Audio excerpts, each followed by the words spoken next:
Good evening, sir. Yo, this is episode 99 of the Beef and Bitcoin podcast with your hosts, Brett and Happy Shillmore. I love the name change. So this episode really just wanted to cover the Twitter hack that went down, the Twitter hack with the Bitcoin giveaway scam. This happened last week. It was probably the wildest couple hours I've ever been glued to my phone watching what was happening in real time. Definitely wild to see. But how's it going, man? How was your weekend? It was good. You know what's funny? Like I think I was like late on. I wasn't on Twitter at all, but like I saw someone like one of the typical CT people. I think it was like Loomdart mentioned something on Angelo's tweet, which I think actually was one of the first ones according to the timeline. Yeah, it was the first one. Okay, it was the first one. Yeah. So he like Loomdart commented something on that from Twitter. In fact, I don't even know if it's his handle still, but people know what I'm talking about if they know. And I was like, what the fuck? But I think I just like opened Twitter briefly and then reshut it. And then like I looked a few hours later and then it was clear that everyone was going crazy because, you know, the scams are back. But like, I guess to you and me and to most people who've been around for a long time, not even a long time, 3 years, it's pretty obvious. Right. That's the funny thing. Like you and I were talking about, like, I don't think anyone would fall for this, but I think to the average person, seeing someone like Bill Gates, Jeff Bezos, Joe Biden, Apple, all the blue check marks. Right. I mean, holy shit, Mike Bloomberg. Only Trump. There's no Trump. That bitch is locked up tight. His security's fucking A1, dude. Yeah, it might be, or it could be. But I guess for anybody that doesn't know what happened, I'll try to give a little bit of background. 30 or so high-profile Twitter accounts were compromised, and then they started tweeting one of the Bitcoin giveaway scams, where it's like, send me 1 Bitcoin, I'll send you 2 back, and you see a tweet like this coming from Elon Musk or Kanye West or somebody you trust. And you're like, oh, maybe they're just trying to help out. You send a little bit of BTC that you have, and you're hoping that you're going to get double back. It's an obvious scam, and I think the difference is this time around that it wasn't fake accounts that were tweeting the Bitcoin giveaway scams. It was the actual account. So I guess that's one of the main differences. I can't believe somebody actually pulled it off. But over 17 Bitcoin was sent to all the various addresses.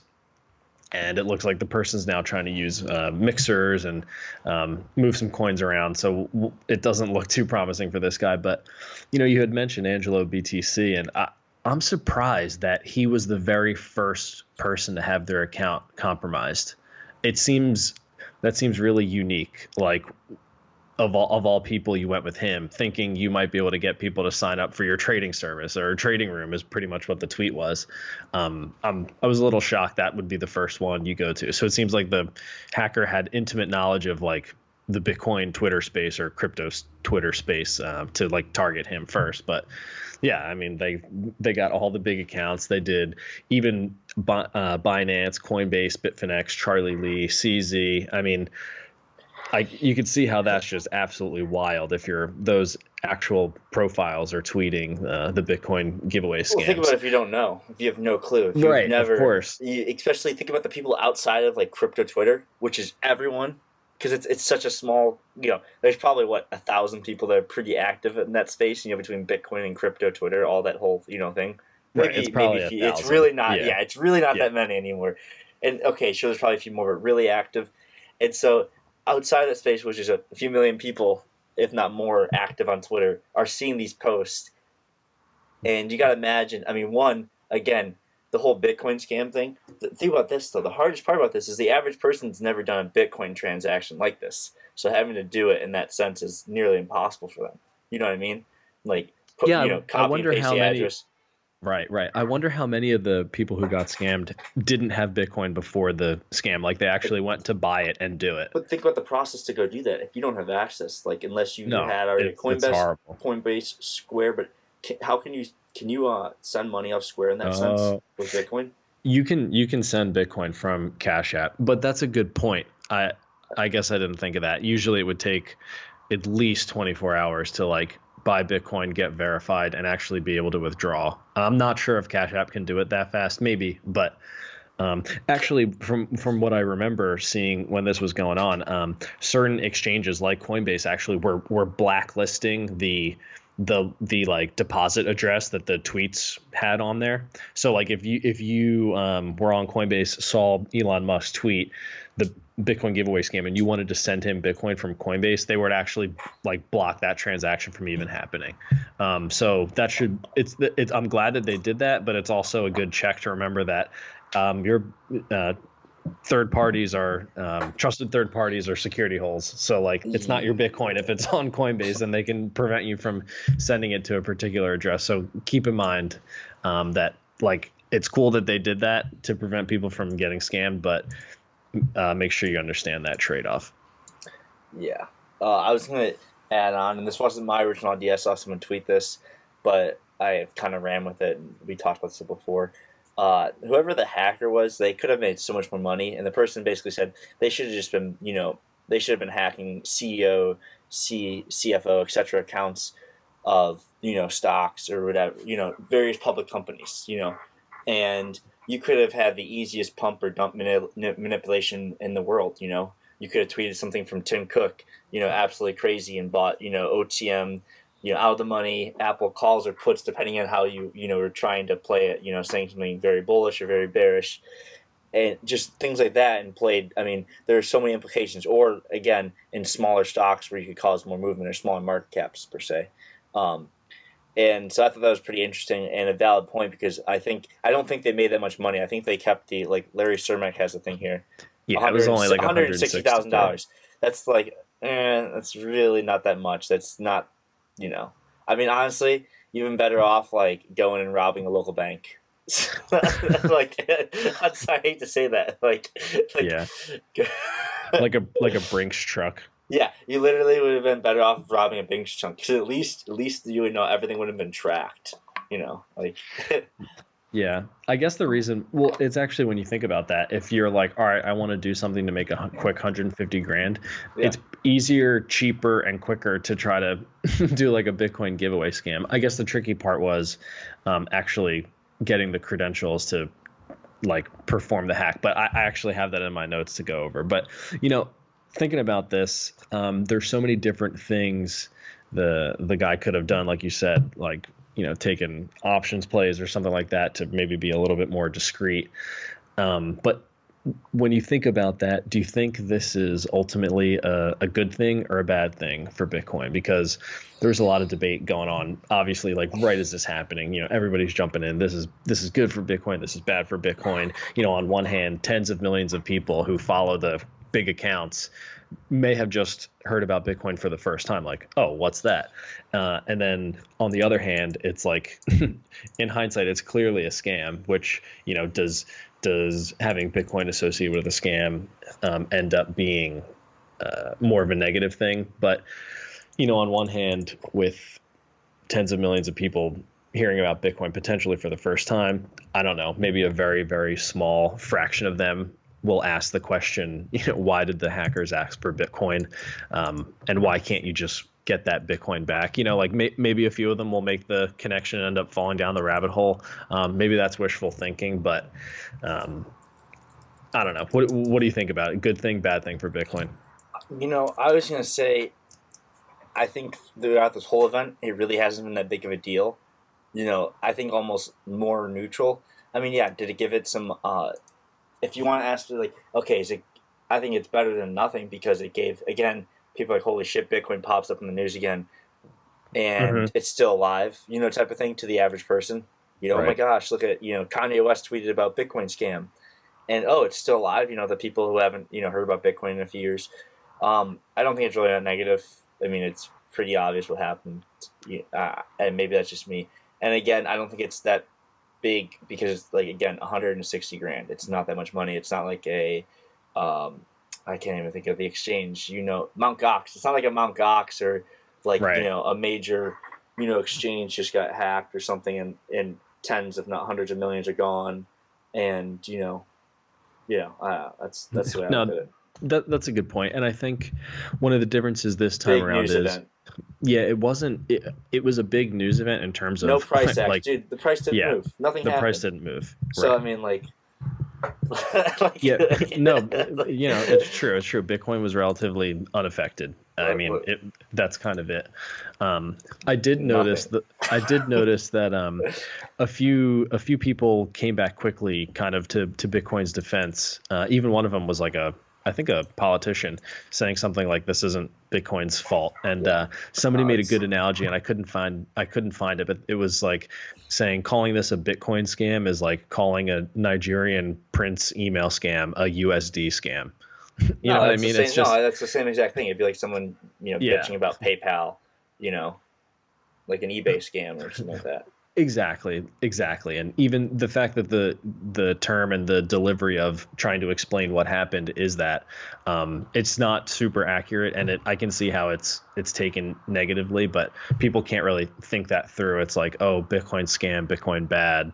Yeah. I could see how you could get into that kind of circular thought process there, but I don't know. But digging a little deeper though, do you think this could have been a part of something bigger? There was, one of the thoughts was, okay, what else were they going for? Was the whole Bitcoin scam just a diversion for something else? And there's speculation like, oh, they were going through for high profile Twitter accounts DMs, right? So they can get blackmail on them from maybe things that they've said or pictures they posted to other people, and use that as some sort of ransom or for blackmail. Do you think it could have been something bigger than that? Is this what you're the blacklisting? Is that what you're talking about here? The Well, shadow I ban? mean, like that was definitely one of the other things that came out of it. If you can assume that all the images are legit, but I don't know. What's the likelihood that the Bitcoin giveaway scam was a diversion and they were actually going after something else more valuable? You know what? You could be 100% right, and I didn't even think about that in that aspect. That it was more of a cover up because that's all the news has been this Bitcoin scam on Wednesday, and everyone blew up about that. And in reality, you know, we could get really speculative here. Look at what's been happening lately with the whole Jeffrey Epstein, Ghislaine Maxwell thing. I don't know what can of worms that unearths, but again, this whole thing could be a whole can of worms that could be unearthed because I didn't even think about the data access side to the DMs and stuff like that. You know, Right. and how many of these people have the same passwords on multiple accounts or something like that? That I didn't think of. Yeah, it's true. So I Some mean, of yeah. this could be far beyond that. I did not think about that at all. So that's a very valid point. This could have been complete diversion, and if that was the case, it was a very fucking good diversion because all of Twitter was talking about this for a full 20 plus 4 hours, and and there was nothing else. You know what I mean? Right. You don't know how much information was downloaded from particular accounts, what they're doing with it. Does anybody know that the stuff was downloaded? Things like that. I mean, it's speculation here, but it's trying to think a little bit deeper of could it have been something else? On one hand, one hand it seems obvious that it could be, but on the other hand, the fact that Angelo was the first tweet like makes me think that it wasn't, because I feel like that's too niche of a person to like compromise their account and send it, or even like some of the Twitter or Bitcoin personalities like Charlie Lee. It seems weird that they would use those, like they knew a lot, I guess. I don't know, maybe I'm not giving them enough credit. I don't know. So I know we probably weren't going to talk about this, but can we talk about just the fact that Elon Musk has been basically pumping Dogecoin, like putting it up? Like the SEC hasn't said shit to him. I know it's not part of the SEC, but I do remember like the SEC and CFTC were the ones handling the whole crypto space. If you remember, if Hmm. correct me if I'm wrong, but like that was like Senator Jay Clayton, and I can't remember the other dude's name. He was the former SEC chair, bald dude uh with glasses, Giancarlo something. Giancarlo, yeah, yeah, yeah, I yeah. can't think of his. He was I a can't chill think of it dude. either. He was a really chill dude. But and there was Jay Clayton from the I want to say SEC. But anyways, like what the fuck is going on? Elon has been talking about Dogecoin, like, and like because I know people have DM'd me about it before or mentioned it to me. I'm like, fuck.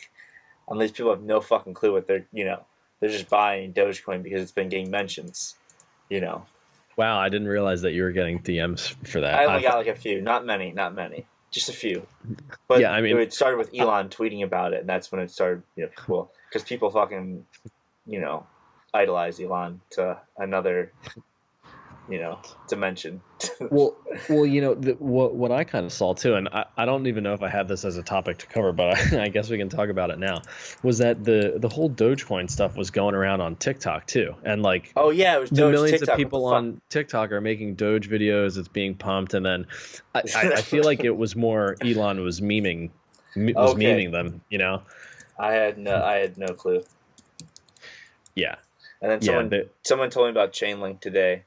I don't know how much he's. I mean, I know he's been crypto and he's been holding it for a while, but again, that might be a top time. Maybe I'm wrong, but Oh, okay. So the fact that you're hearing about the chain link pump from I've someone, yeah, okay, that makes yeah. sense. I'm trying to find the freaking UST. There we go. I didn't The realize long that. term, dude, it's pumping right now. Yeah, I didn't realize that. I don't know that Chainlink was even pumping, and I think it's probably because I've removed myself from I like I altcoin casino, like I shitcoin only trading see land. things pop up, because I follow quite a few people with charts, and so I see things pop up or people mention things. But Yeah, like from the December 18 low, it's up 4,300% in USD. So yeah, that that's that's so. wild. I will And say so, that. Yeah, oh, no, I was going to go ahead, finish your thing. no, I was gonna say people do DM me about Chainlink on the Crypto Humor page a lot, Yeah, I was and gonna say have you have to historically for definitely get. like Yeah, I was gonna for say like the last I don't even know free six alpha, months or a man, year or free something. alpha. Oh man, no, it's again like I think because I saw someone mention recent like Ripple and Litecoin were like just fucking like have were the worst performers of this year. That's what I Yeah, saw, and I think that makes I've looked at the charts periodically, and I've know they haven't done shit really. I mean they had a little bit of a pump, but nothing compared to anything else. no, it And really seems like there's still one last kind of flush left of people so who just and like I wonder if that for Litecoin and Ripple, if that if there's any recovery from this, or is it just a slow grind back to their before pump? Because Ripple went down pretty low, like the unseen numbers since like the spring of 2017, like below the fucking like 15-cent low of all most of like the second half of 2017. yeah, yeah, it makes me wonder like even is the DeFi pump like about to be over? Is the Chainlink pump about to be over? Is there one last flush of all the malinvestment and excess left before the confidence shifts again and people are actually turning bullish? I'm not sure. Or are these little pumps the indicator of where we're heading in the future? I still can't tell. Yeah, I'm curious. Yeah, no, is the beginning of something that more to come?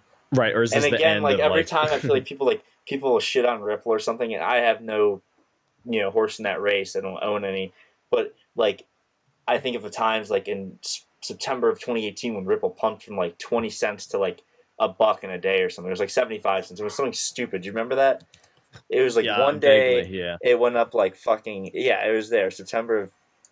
It was the most stupid day ever. It was like it was like fucking whatever. Everyone thought it was alt season again because it went up Oh from yeah, alt season. 26 I to remember that 70. alt season.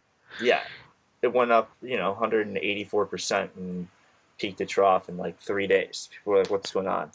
And that was it. And then it just went all the way, bled all the way back to where it began, and below that in the March dump. Right. So I mean, it'd be interesting to see if there's something more to this because again, I feel like when people start to shit on something, it just does something stupid. You know what I mean? Yeah, You know no, how that works. that's a good point. I'm the best counter indicator for a lot of stuff, so it's like Dude, it's okay. I I am try too. I try to like I try to be mindful of that, but it, I'm it also curious because on one hand, even like from like coworkers and stuff like that, and his friends that are like a group of investors have been talking about Bitcoin a lot more recently. So I don't wonder if it's like it's here or there new people are showing up, or is this really the beginning of like that new base of people who are the people who are like getting in just as the bull market's kind of getting ready to do its thing. It seems like signups are up across exchanges. I've heard stuff out of Swan, like a ton of people are DCAing now. Sounds like new people are coming in. I think I have it as a topic to talk about next week, but Grayscale did like almost $1 billion last quarter in like new inflows. So I don't know. It could be the start of something. It's hard to tell. Yeah, 9 green 2-week candles in a row for the Nasdaq right now. And I wouldn't be surprised, just because we closed green this week, I wouldn't be surprised if we print another green one. This is getting ridiculous, dude. Yeah, I know. Like, fundamentals do not matter.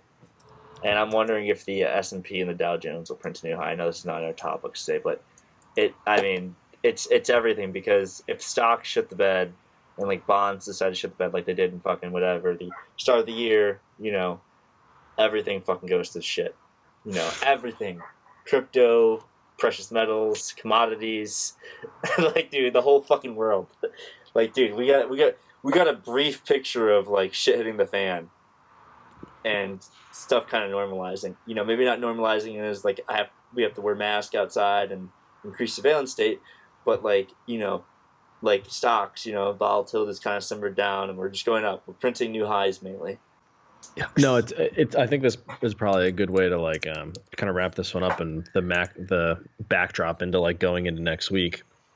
It's just been insane. A ton of excess. More, so there's like literally no. It's just fucking sheer insanity. Yeah, money printer go burr. There's a lot of euphoria. It seems like it's really picking up, and I wonder if some of that excess is going into these weird niche alt pumps. I don't know. Even we talked about Tesla last week. Like are those early signs of what's to come? It's really hard to say, but yeah.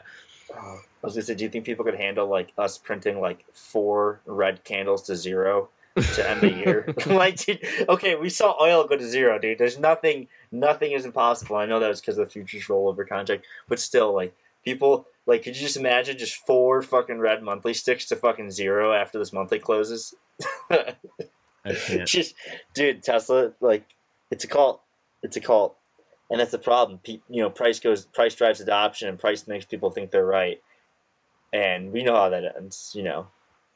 Yeah, as much as I am so internally battling with like my thoughts on Tesla, because like even I was just in one this past weekend. A friend of ours has one with like the full self-driving and stuff, and it was pretty sick when he turned it on. I was like, all right, that's pretty cool. I can't believe the car can drive itself. I was actually pretty impressed. Yeah. So like I know that it's not the scam in I'm trying to think of a good example, but I can't. It's not comparable in this game. Like the cars actually exist, even though there's so many weird red flags that come along with Tesla, including accounting issues, like announcements of products that may never exist, all kinds of wacky stuff. And then you look at the price of it, and it doesn't make sense because it's like the most valuable automobile maker on the planet. This chart's going to be studied, dude, for years to come. Yeah, and so like, and I think that's where you make a good point. Like when you sit back and look at the chart and look at it, outside of, price predictions and all this stuff, it's like when you look at the backdrop of, you tell the story of what happened to Tesla in 2019 and 2020, and we're talking about, all of the credit expansion, the money printing, trillions being added to central banks across the world. And like, you can see it playing out on different charts, like in different commodities, like the response of what's been happening from a macro landscape. So it is fascinating to look at. It's still a $278 billion market cap. It was over $300 billion at like when it got up to almost $1,800. It's insane. It's larger than all 3 American automakers by market cap, so FCA, GM, Ford, and then and then you can include in that like Daimler, Mercedes, Daimler. I think like even Volkswagen and like BMW. It's fucking insane. This won't last. It could go to fucking 5,000 for all I care, but at some point it's gonna go back so fucking hard, and there's gonna be so many tears shed. Trust me, there are people buying this at fucking $1,500 a share that think it's going to be there for a long time. It's not. We may spend another, 2 or 3 weeks, but I'm telling you, Like that's the maximum this will be there, and that's just distribution. That's people have been holding this for a while. Like holy fuck, I'm getting out of this thing. Right. Smart money exiting as dumb money thinks we're going to just because this is not. There's nothing sustainable about this, and anyone with a rational mind would be selling the fuck out of their position at $1,500 a share because they're like, wait, Tesla, the company that makes less than 1% of the cars in the world, is now valued at more than like larger than 6 of like the largest automakers in the world. Makes zero sense. Yeah, from a fundamental standpoint. And I might be wrong. It might be 5. Sorry, 5 or 6. I don't care. It doesn't. There's zero fundamental sense here. People are going to come back to their senses real quick. When? When price starts going down. Real quick. Trust me. When this thing plummets, people's minds are going to change about Tesla.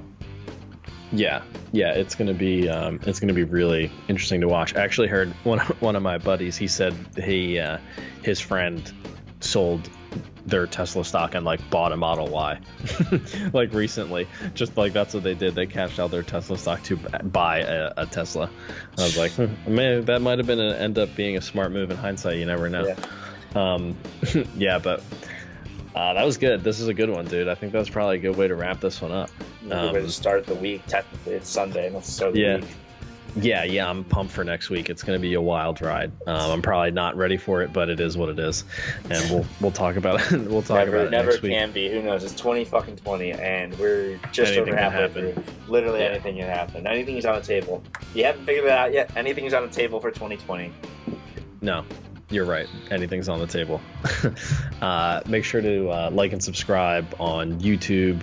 Leave us a review on Apple Podcasts. Shoot us a DM. Let us know what you want us to talk about. We do appreciate it. But yeah, stay safe out there and buckle up. It's going to be a wild ride. Yeah, hang on.